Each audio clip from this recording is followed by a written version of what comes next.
Greetings, friends. Once again, Blood Angels are a top 3 finisher at the LVO. They won it last year, played by Jack Harpster. This year they came third. Jack obviously has the YouTube channel Art of War 40k, and his website is thewarroom.vhx.tv. I butchered that the first time I tried to do it, so this is take number 2.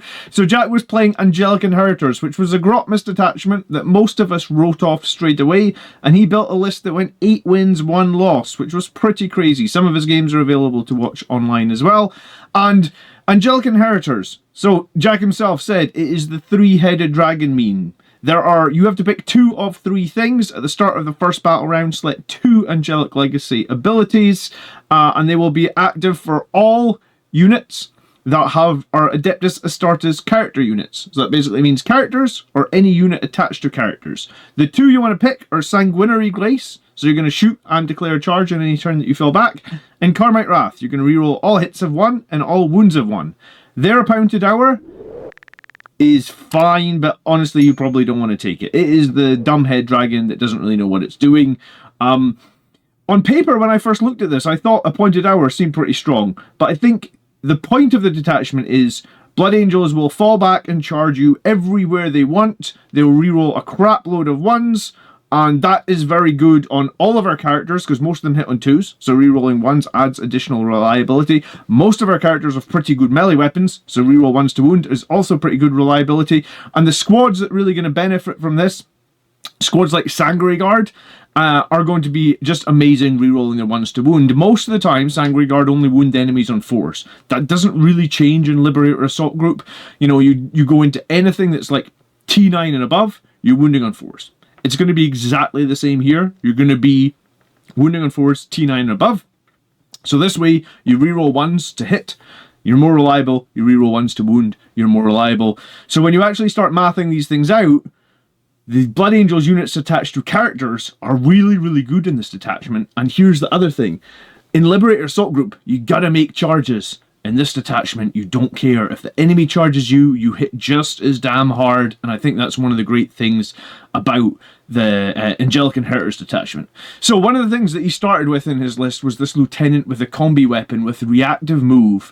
And if you haven't played this lieutenant, it's pretty simple. At the start of the battle round, you pick an objective, and any time you target enemies on that objective, you're going to reroll 1s. So you're typically going to pick the middle objective, and then any time the enemy are in the middle, and they're probably going to have to be in the middle a few times, you're just going to reroll 1s to wound with all friendly Adeptus Astartes. So units like your Vindicator tanks, your Lascannons, anything that isn't a character unit is still going to get to do reroll 1s to wound.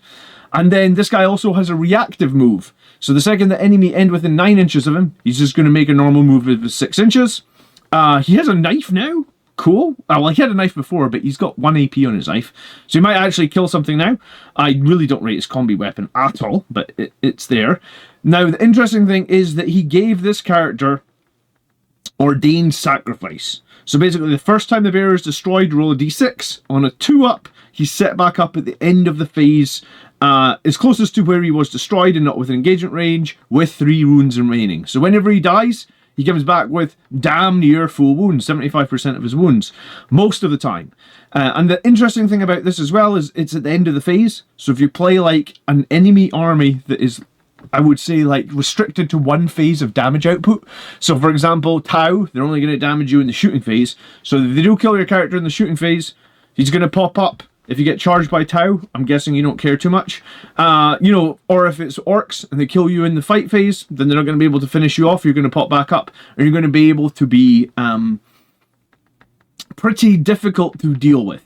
So use this character to take objectives in the middle of the board, hold objectives and score points in the middle of the board, and the second the enemy moved close to him, he just moved away from them. And also, he came back to life in a bunch of games. So this was really powerful, and this is one of the combos that we're going to be talking about as we go into the list.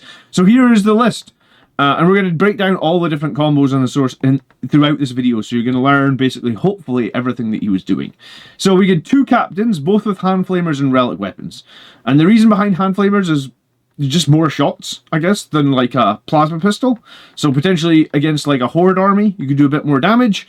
And the relic weapon, yes, it has a little bit less strength. It's only strength 5, but you get more attacks. So you're not going to get your +1 to attacks in this detachment. So you're going to basically get more attacks with the relic weapon. You're still going to reroll 1s to hit. You're still going to be rerolls 1s to wound. You're going to be +1 strength when you charge because you are a captain leading a unit of Sanguinary Guard in this case.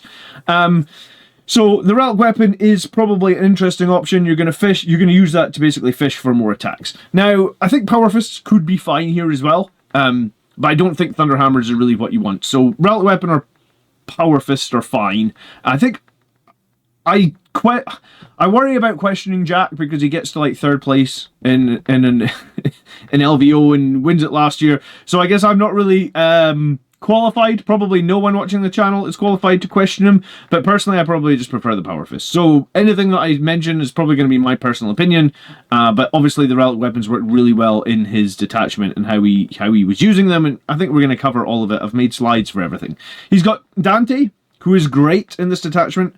Again, rerolling 1s to wound and 1s to hit add a lot of reliability to Dante. Again, typically reroll 1s to hit and wound are better than like the +1 attack and +2 strength for Liberator Assault Group. You've got the Librarian, who's going to give a 4-up invulnerable save to the unit he's attached to, and he's attached to a unit of Devastator Lascannons.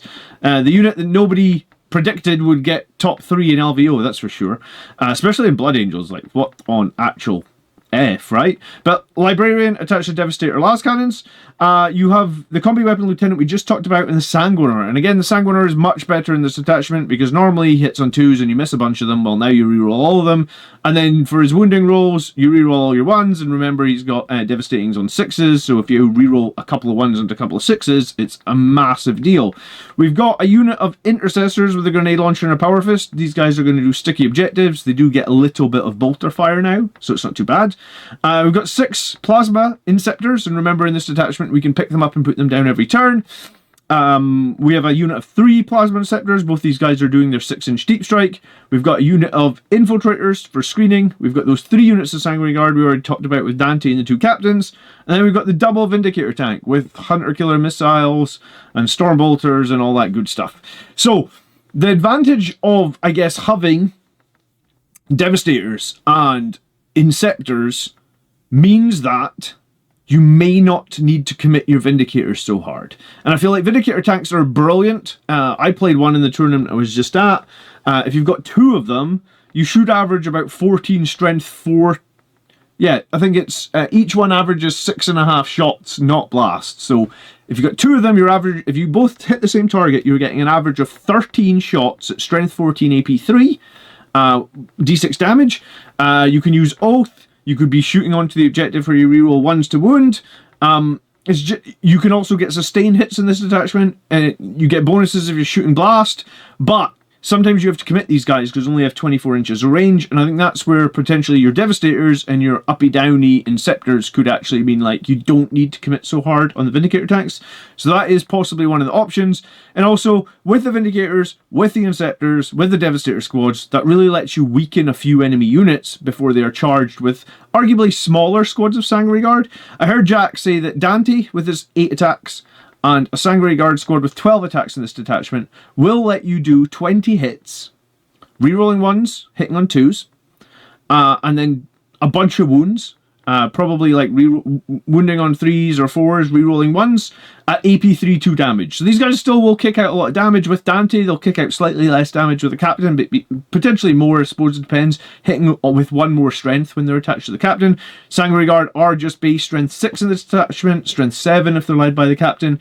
But I think, so you're going to have to weaken some units before you charge them, and that's exactly what you're going to do here. And then the Sanguinary is going to be able to be used for a heroic intervention to mess with your opponent. I must admit, I had not played the Sanguinary since the Blood Angels Codex came out. I actually didn't buy the new model until the day I got back and saw that Jack did this in this tournament, and I have ordered the Sanguinary. He's going to be here this week.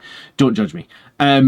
Right, so let's talk about this Devastator squad and why they are cool. And no one would have predicted that Lascannon Devastators would be good.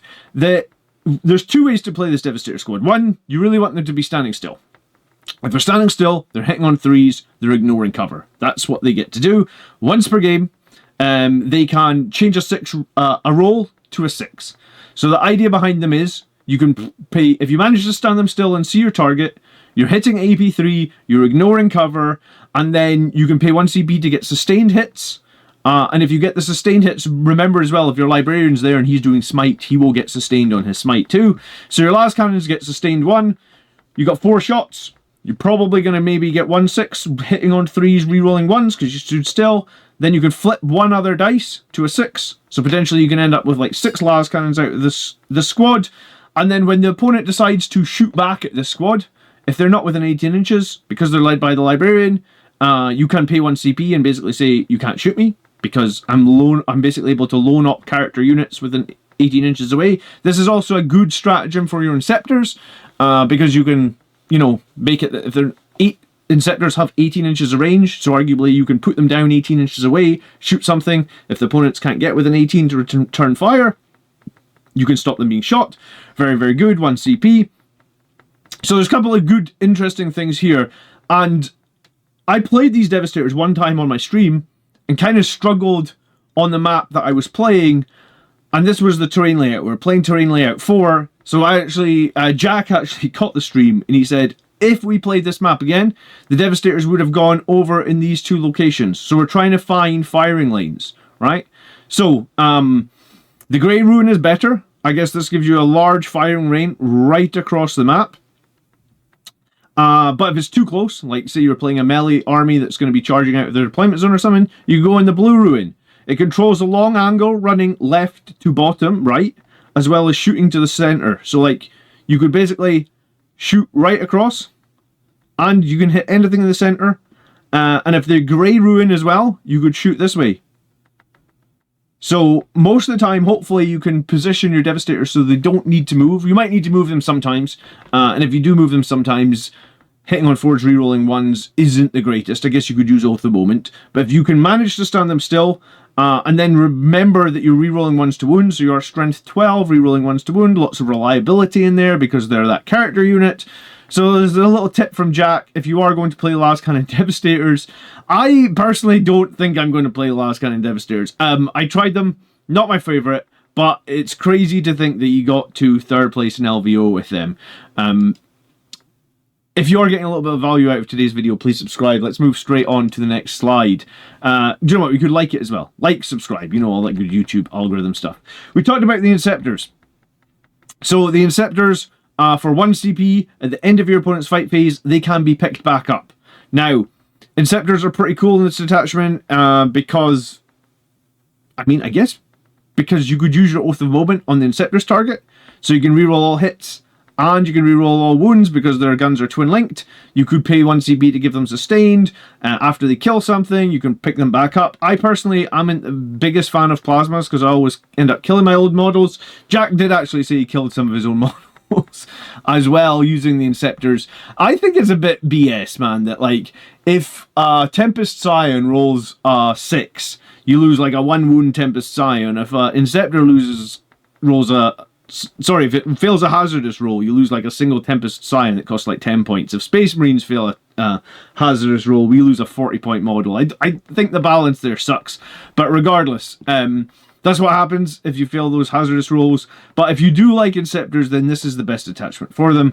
You can use Unto the Burning Skies to pick up the Sanguinary and put him back in strategic reserve, even if he is within engagement range, which is actually kind of nuts, because what it means is the opponent charges you, you bring down the Sanguinary, you fight first, you potentially use like precision, snipe out their character, or you snipe out a few models, and then you think, do you know what, in the next turn that's not a great place for the Sanguinary to be, I'm just going to lift him back up and put him back into reserve. You can't Miraculous Savior again, but you could then bring him down in your turn, or bring him in from Rapid Ingress, like there is options here.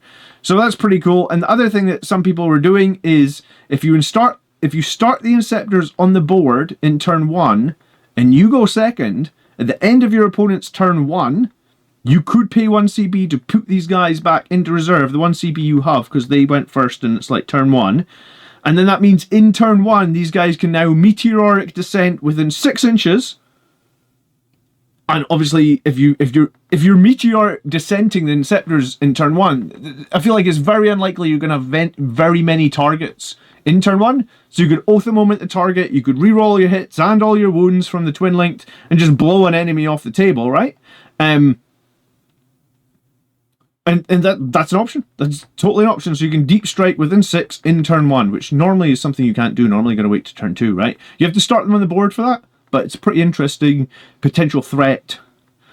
Shenanigans. And we love a bit of shenanigans when we're playing Blood Angels, don't we? So next up, let's talk about the Sanguinary Guard. So the Sanguinary Guard are the unit that you're going to be mainly playing Focus Fury on, right? Focus Fury means if you're a character, you're going to get lethal hits. Sorry, if you've got melee weapon and you're Adeptus Astartes, you're going to get lethal hits. If you've got the character, you're going to get +1 to wound if you charge as well.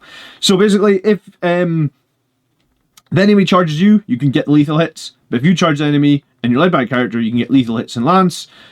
So I think the interesting thing with this is you've got 2 captains. So half the time you do this, or 2/3 of the time, you probably are just going to be like, 2/3 of the time, I'm going to use this as my free stratagem on the captains. Remember, only one captain can only use one stratagem per... Like, you can only get one stratagem excuse me. You only get one stratagem for free per battle round. So if you've got 2 captains, you can only use the ability that reduces the stratagem cost once per battle round.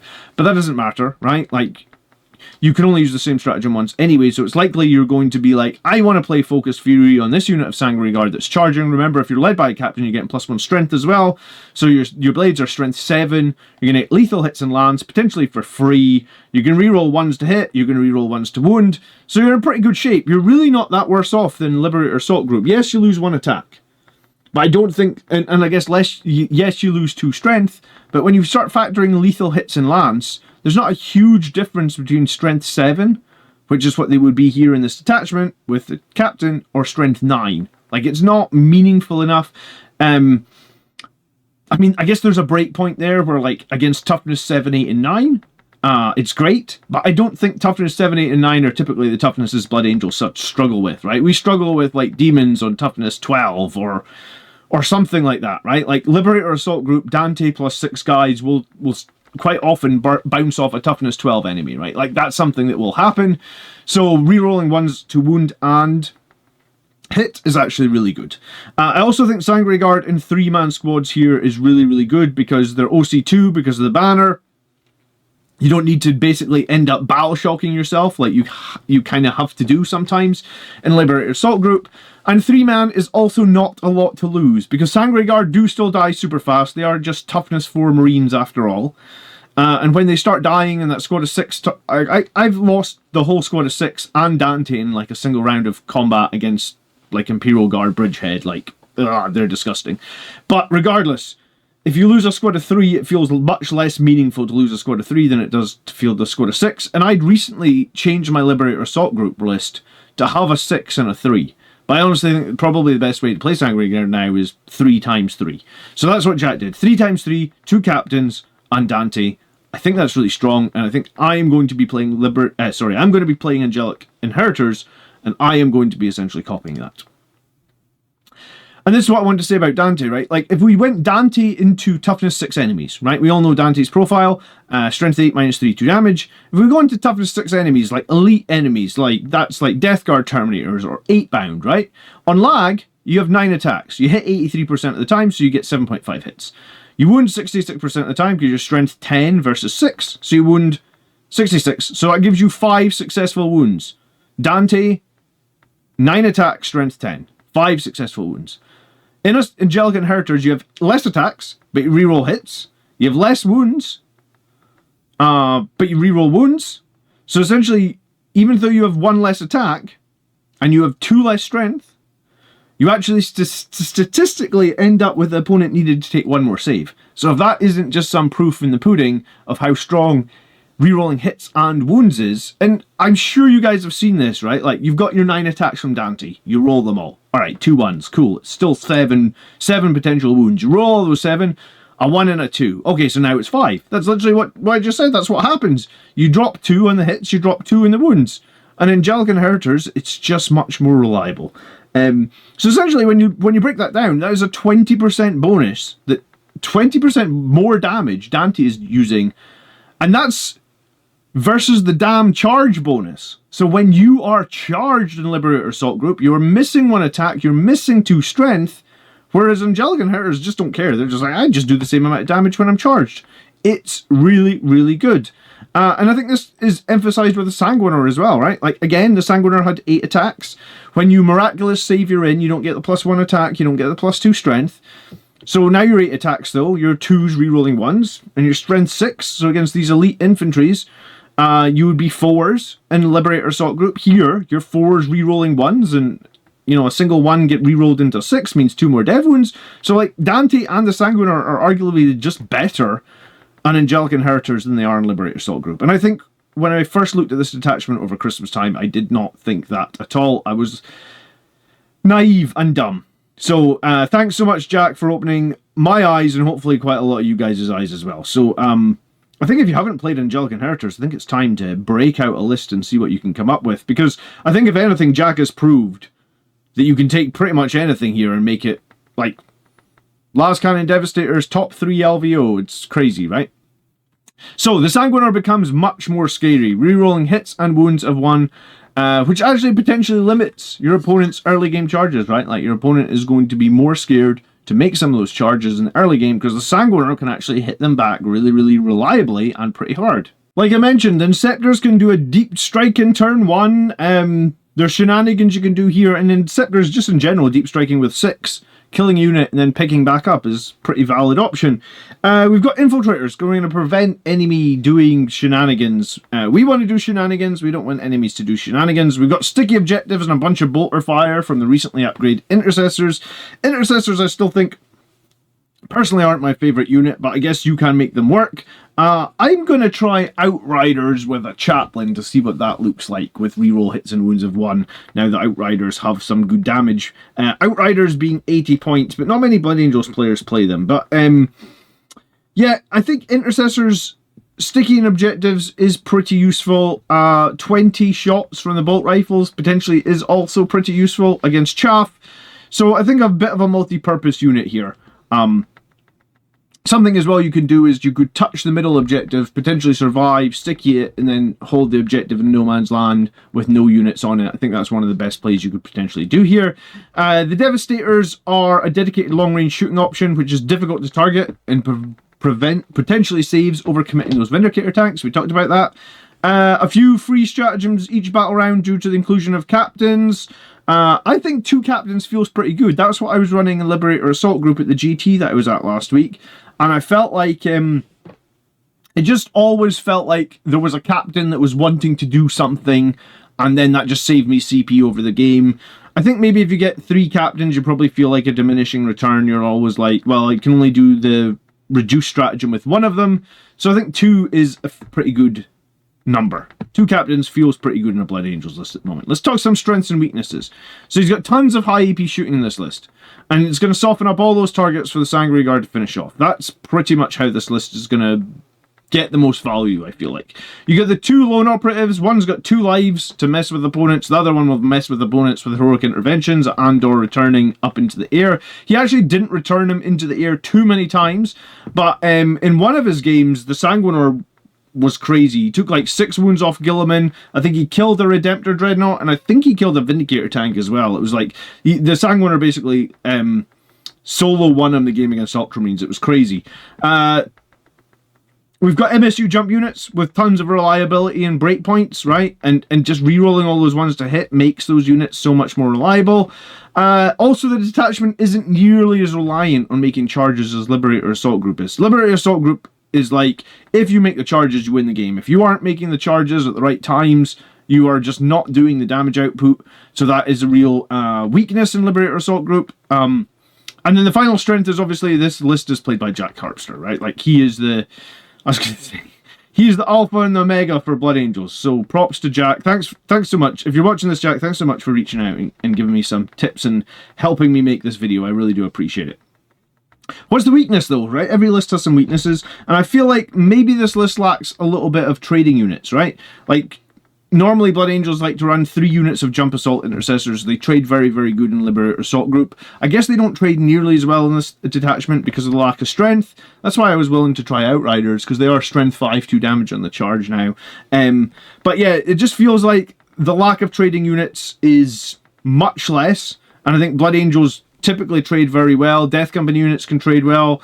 Jump Assault Intercessors can trade well. Blade Guard can trade well. Hell, even Terminators can trade well. So I think if I'm playing Angelic Inheritors, which I'm going to be doing the current coming weeks, I'm probably going to maybe drop the Lascannon Devastators because I don't really like that, and try and add a trading unit or 2. Like I said, Outriders might be. I might even run some small units, MSU units of Blade Guard, because I don't think they're too dissimilar to the Sanguinary Guard units.